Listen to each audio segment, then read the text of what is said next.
warahmatullahi wabarakatuh. Perkenalkan, nama saya Siti Rohana dengan NIM 19210362 dari kelas 19.8A.11. Di sini saya ingin memberikan hasil analisis pidato pada tokoh, yang dimana ini tugas mandiri ketiga dari mata kuliah Bahasa Indonesia. Di sini saya ingin analisis dari pidato Presiden Bapak Prabowo Subianto. Mari kita saksikan videonya. Bismillahirrahmanirrahim. Assalamualaikum warahmatullahi wabarakatuh. Selamat pagi, salam sejahtera bagi kita sekalian. Shalom, salve, Om Swastiastu, Namo Buddhaya, salam kebajikan. Yang saya hormati dan saya muliakan, Presiden ke-6 Republik Indonesia, Bapak Jenderal TNI Purnawirawan Profesor Dr. Susilo Bambang Yudhoyono. Yang saya hormati dan saya muliakan, Presiden ke-7 Republik Indonesia, Bapak Insinyur Joko Widodo. Wakil Presiden Republik Indonesia, Saudara Gibran Rakabuming Raka. Yang saya hormati dan saya muliakan, Wakil Presiden Republik Indonesia ke-13, Bapak Kiai Haji Profesor Dr. Ma'ruf Amin. Yang saya hormati dan saya muliakan, Wakil Presiden Republik Indonesia ke-10 dan ke-12, Bapak Dr. Muhammad Yusuf Kalla. Yang saya hormati, Wakil Presiden Republik Indonesia ke-11, Bapak Profesor Dr. Budiono. Ketua Majelis Permusyawaratan Rakyat Republik Indonesia, Saudara Ahmad Muzani beserta para Wakil Ketua MPR.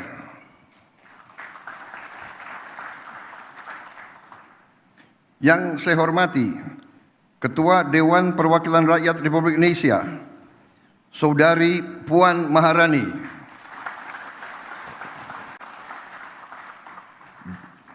Dan para Wakil Ketua DPR RI yang hadir, serta para pimpinan dan anggota Dewan Perwakilan Rakyat Republik Indonesia Komisi 6 dan Komisi 11.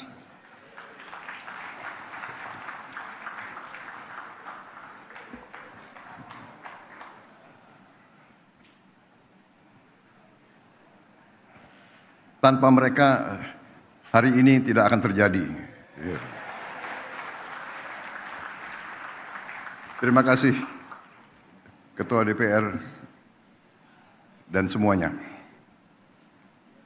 Ketua DPD Dewan Perwakilan Daerah Republik Indonesia, Saudara Sultan Najamuddin beserta para Wakil Ketua DPD, para pimpinan lembaga tinggi negara yang hadir, para Menteri Koordinator, para Menteri, Kepala Badan, Kabinet Merah Putih, Ketua Dewan Ekonomi Nasional, Jaksa Agung, Kepala BIN, Panglima TNI, Kapolri, dan para Wakil Menteri, serta seluruh anggota Kabinet Merah Putih yang hadir.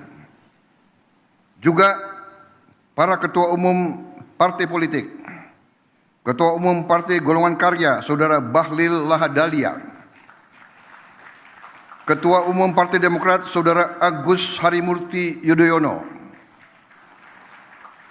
Ketua Umum Partai Amanat Nasional, Saudara Zulkifli Hasan, Ketua Umum Partai Kebangkitan Bangsa, Saudara Muhaimin Iskandar, Ketua Umum Partai Nasdem, Saudara Surya Paloh, berhalangan karena sedang berada di luar negeri. Presiden PKS, Saudara Ahmad Saiku juga berada di luar kota. Ketua Umum Partai Gelora, Saudara Anies Mata. Ketua Umum Partai Persatuan Pembangunan, Saudara Mardiono. Ketua Umum Partai Gerindra, saya sendiri.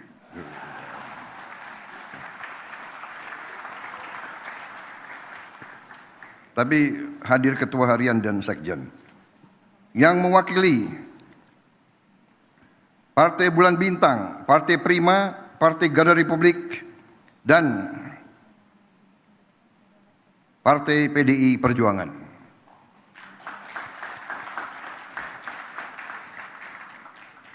Hadir juga di sini senior kita, tokoh ekonomi Indonesia, Bapak Profesor Dr. Emil Salim.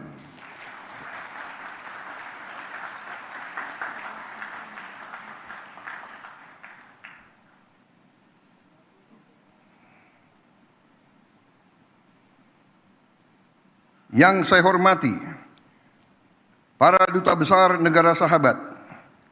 Hadir di sini 65 duta besar negara sahabat. Dan 32 perwakilan juga negara-negara sahabat yang hadir.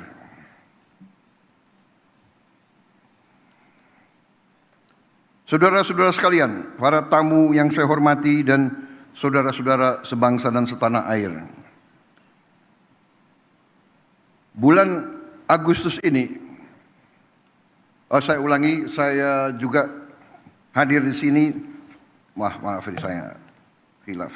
Hadir di sini juga tokoh-tokoh organisasi agama, Ketua Umum Nahdlatul Ulama, Saudara Kiai Haji Yahya Khalil Stakuf, Ketua Umum Muhammadiyah, Profesor Dr. Kiai Haji Haidar Nasir, Ketua Presidium Konferensi Wali Gereja Indonesia, Monsinyur Antonius Subianto Bunyamin, perwakilan dari Persekutuan Gereja Indonesia, Majelis Ulama Indonesia, Parisada Hindu Dharma Indonesia, Pengurus Pusat Persatuan Umat Buddha Indonesia, Majelis Tinggi Agama Konghucu Indonesia.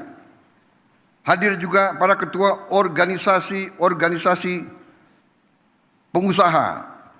Hadir Ketua Umum Kadin beserta pengurusnya, Ketua Umum HIPMI beserta pengurus, Ketua Umum Apindo dan jajarannya, para pimpinan Foreign Chambers and Business Council in Indonesia, from United States, People's Republic of China, Europe, Japan, Australia, South Republic of Korea, and other friendly nations. Saudara-saudara sekalian, hadir juga tokoh-tokoh pengusaha nasional, Bapak Khairul Tanjung, Bapak Gariboldi Thohir, Bapak Franky Wijaya, Bapak Haji Andi Samsudin Arsyad, Bapak Anindya Bakri, Bapak Arsyad Rashid, beserta para pengusaha nasional, para CEO dan para pelaku ekonomi yang saya hormati. Hadir para pelaku perbankan nasional, Dirut Bank Himbara, Gubernur BI yang saya hormati, Ketua OJK, Kepala LPS, Direktur Utama Bursa Efek Indonesia, dan para pengguna pasar modal. Hadir juga para rektor-rektor universitas, serta para pimpinan redaksi dari media-media nasional. Hadirin tamu undangan yang saya hormati, saudara-saudara sebangsa dan setanah air. Bulan Agustus ini, bangsa yang kita cintai, bangsa Indonesia, akan dengan bangga merayakan 80 tahun kemerdekaan. Selama 8 dekade, kita telah menghadapi berbagai tantangan dan ujian. Namun, kita tidak pernah goyah dalam mewujudkan visi membangun Indonesia yang sejahtera. Kita telah berkorban begitu banyak demi menjaga negara kesatuan Republik Indonesia dan menegakkan cita-cita luhur yang menjadi dasar berdirinya bangsa kita. Namun, di tengah perayaan atas capaian yang telah kita raih, kita juga harus berani menghadapi kenyataan. Kita harus bertanya kepada diri kita sendiri. Setelah 80 tahun merdeka, mengapa masih ada anak-anak kita yang kelaparan? Mengapa para petani dan nelayan kita masih berjuang untuk mendapatkan hasil yang layak dari kerja keras mereka? Mengapa setelah 8 dasawarsa masih ada desa dan kota yang belum tersentuh listrik? Mengapa di tengah kekayaan yang kita miliki, masalah-masalah ini masih tetap ada? Dan yang lebih penting, bagaimana kita dapat memperbaiki keadaan ini? Bukan karena kita kekurangan sumber daya, tapi mungkin karena cara kita mengelola dan memanfaatkannya belum sepenuhnya memberi manfaat sebesar-besarnya bagi rakyat. Inilah kenyataan yang harus kita akui. Karena perubahan yang berarti hanya bisa dimulai dari keberanian untuk melihat kebenaran. Keberanian untuk melihat kekurangan-kekurangan kita. Mengelola dan memanfaatkan sumber daya alam yang dianugerahkan Tuhan untuk sebesar-besarnya kesejahteraan rakyat dan masa depan Indonesia adalah tugas utama kita. Sebagaimana diamanatkan dalam pasal 33 Undang-Undang Dasar 1945 ayat 1 yang berbunyi, perekonomian disusun sebagai usaha bersama berdasar atas azas kekeluargaan. Ayat kedua, cabang-cabang produksi yang penting bagi negara dan yang menguasai hajat hidup orang banyak dikuasai oleh negara. Ayat 3, bumi dan air dan kekayaan alam yang terkandung di dalamnya dikuasai oleh negara dan dipergunakan untuk sebesar-besar kemakmuran rakyat. Azas-azas ini harus menjadi pedoman kita dan memang telah menjadi pedoman kita dalam memastikan bahwa kekayaan nasional benar-benar memberi manfaat bagi seluruh rakyat Indonesia.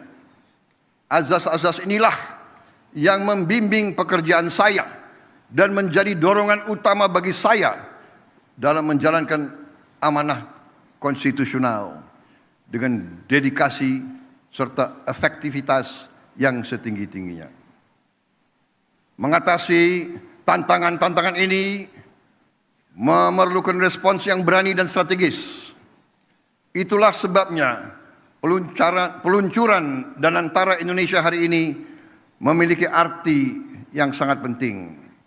Karena Danantara Indonesia bukan sekedar sebuah badan pengelola investasi, melainkan harus menjadi instrumen pembangunan nasional yang akan mengoptimalkan cara kita mengelola kekayaan Indonesia. Jangan salah, apa yang kita luncurkan hari ini bukan sekedar sebuah dana investasi, melainkan instrumen alat pembangunan nasional yang harus bisa mengubah cara kita mengelola kekayaan bangsa demi kesejahteraan seluruh rakyat Indonesia.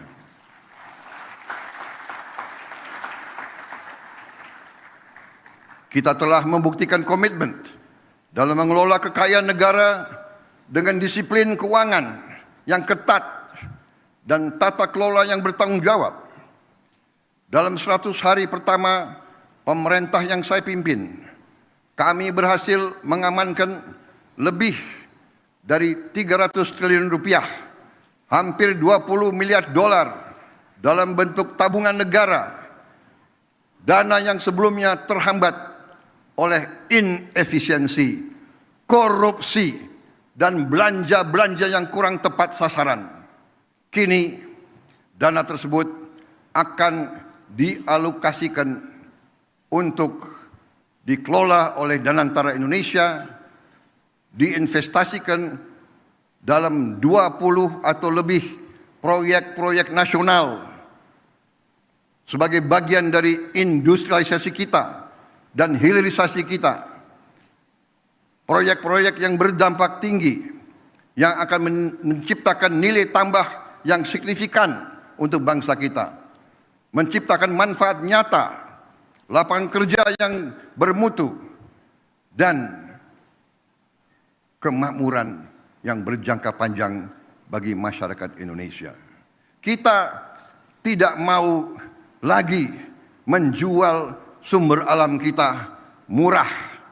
Kita tidak mau jadi sumber raw material bagi bangsa lain. Kita bertekad ingin menjadi negara maju. We have already proven our commitment to managing Indonesia's wealth and assets with very careful financial discipline and responsible governance.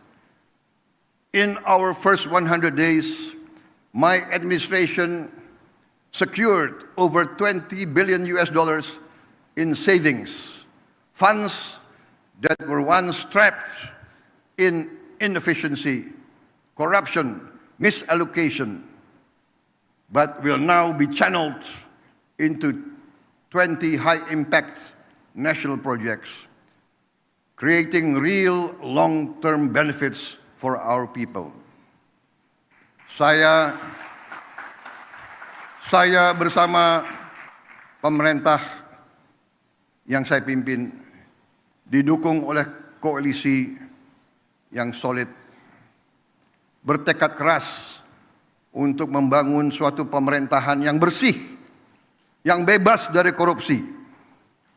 Saya akan melawan korupsi dengan sekeras-kerasnya dan dengan segala tenaga dan upaya yang bisa saya kerahkan tanpa pandang bulu.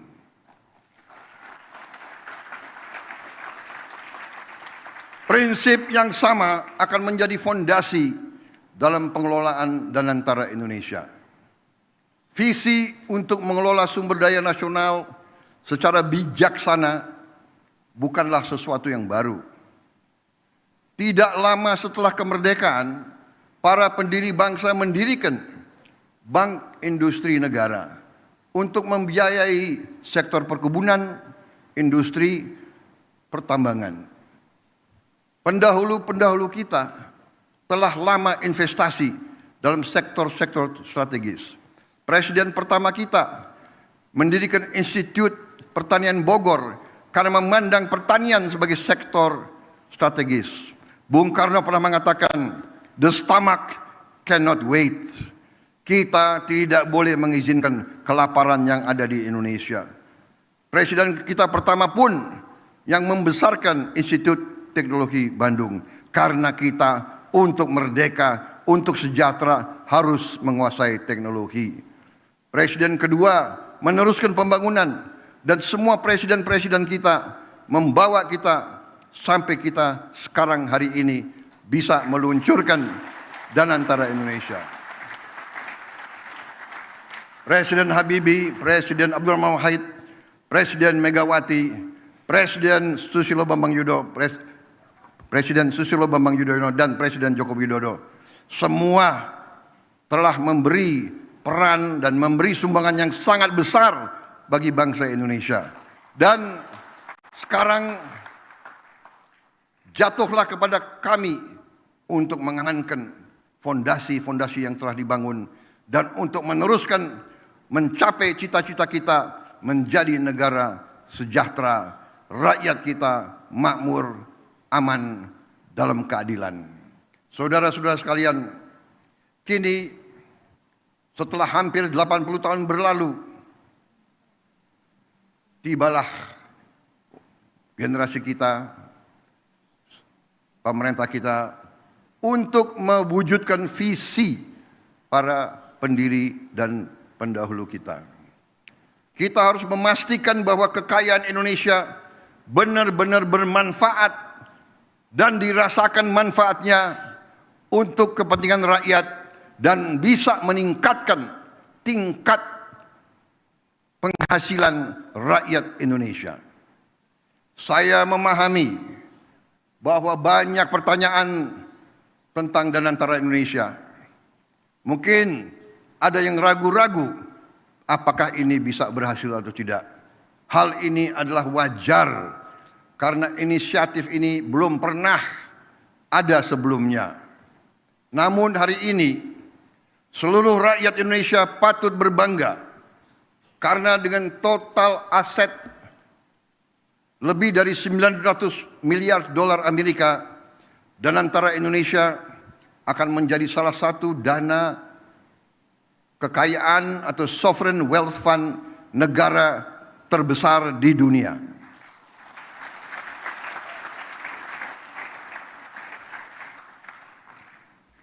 I know and I realize that there are many questions about Danantara Indonesia. This can be expected because this is a new initiative, unprecedented in our history. Today, all Indonesians can be proud to learn that with total assets of more than 900 billion US dollars under management, Danantara Indonesia will be one of the world's largest sovereign wealth fund.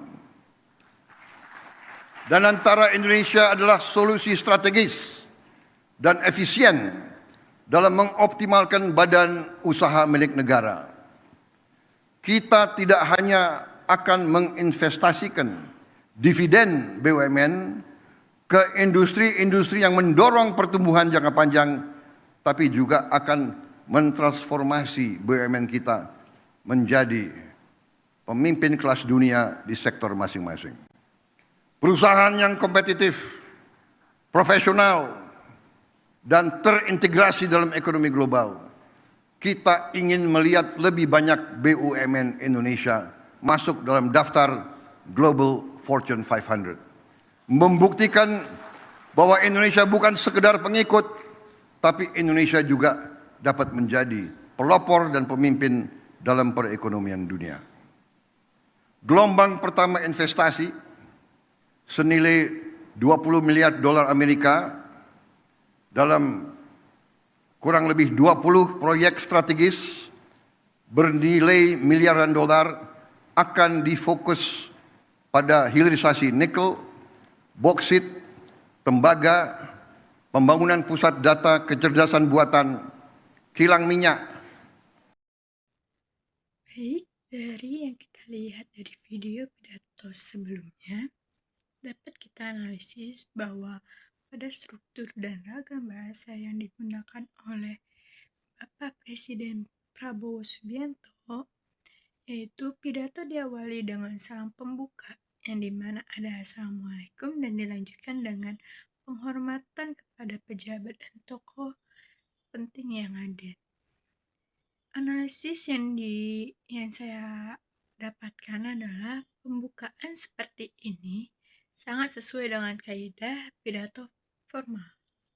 Gunakan bahasa baku, urutan penghormatan yang sopan, serta memperlihatkan penghormatan terhadap keberagaman agama dan budaya di Indonesia. Inti pada pidato tersebut menggunakan bahasa resmi dan sistematis. Contohnya seperti saya merasa sangat bangga. Dan di penutupnya itu disampaikan dengan harapan dan ajakan positif. Jadi, pada kesimpulan yang bagian struktur dan ragam bahasa, ini menggunakan struktur pidato rapi, yaitu di mana ada pembukaan, inti, penutup. Semuanya mengikuti pola pidato resmi bahasa Indonesia. Selanjutnya untuk diksi dan pilihan katanya, Presiden menggunakan diksi yang formal dan tepat sasaran. Contohnya seperti strategis, transformasi, kemajuan ekonomi. Istilah serapan asing juga muncul, antara lain Sovereign Wealth Fund, good governance, transparansi, akuntabilitas. Jadi, pilihan kata sesuai dengan konteks politik dan kenegaraan tidak ditentukan kata slang atau tidak baku. Istilah asing disampaikan dengan penjelasan atau langsung dikaitkan dengan konteks Indonesia. Misalnya, Bapak Prabowo menjelaskan, Sovereign Wealth Fund adalah badan pengelola investasi negara yang diharapkan dapat mengelola kekayaan Indonesia. Selanjutnya pada pidato tersebut juga saya menganalisis dari struktur kalimat dan tata bahasa. Struktur kalimatnya sangat jelas, tidak ditemukan kalimat terulang yang mengganggu dan selalu mengikuti pola subjek, predikat, objek, keterangan, atau SPOK. Tata bahasanya menggunakan imbuhan dan struktur kalimat seluruhnya sesuai standar formal bahasa Indonesia. Mayoritas kalimatnya menggunakan kalimat efektif, deklaratif, dan jelas.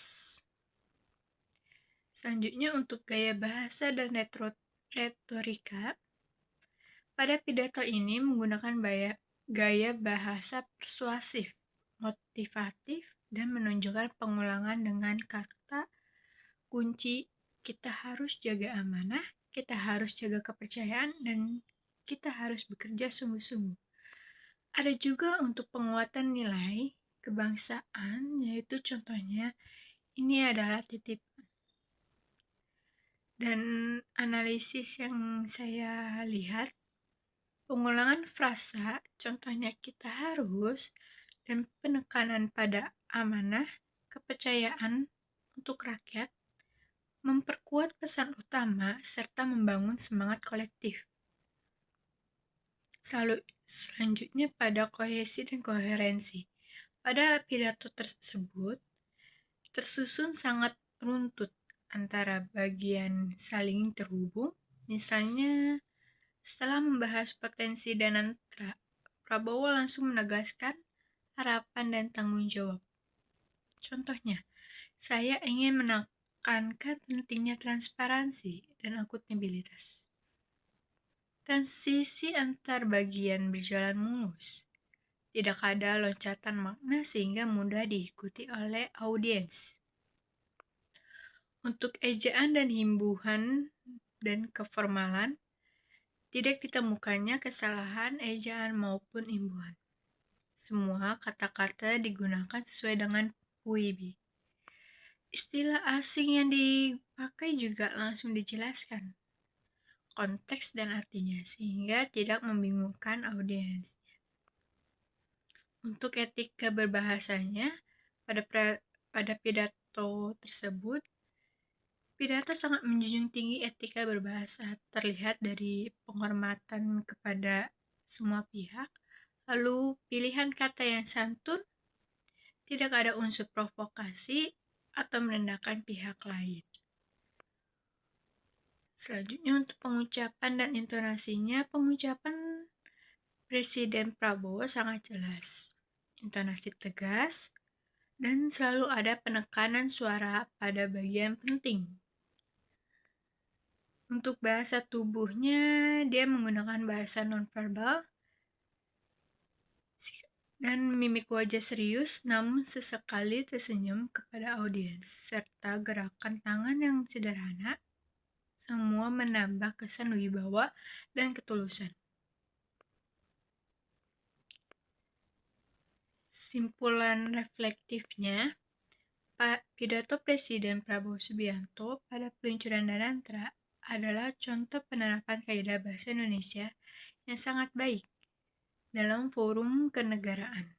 Pidato ini memenuhi unsur kebakuan, tata bahasa, diksi tepat, retorika yang persuasif, serta etika berbahasa yang santun. Selain itu, pidato ini juga membangun rasa kebangsaan dan kepercayaan publik terhadap pemerintah. Sekian dari analisis yang saya dapatkan pada pidato tersebut.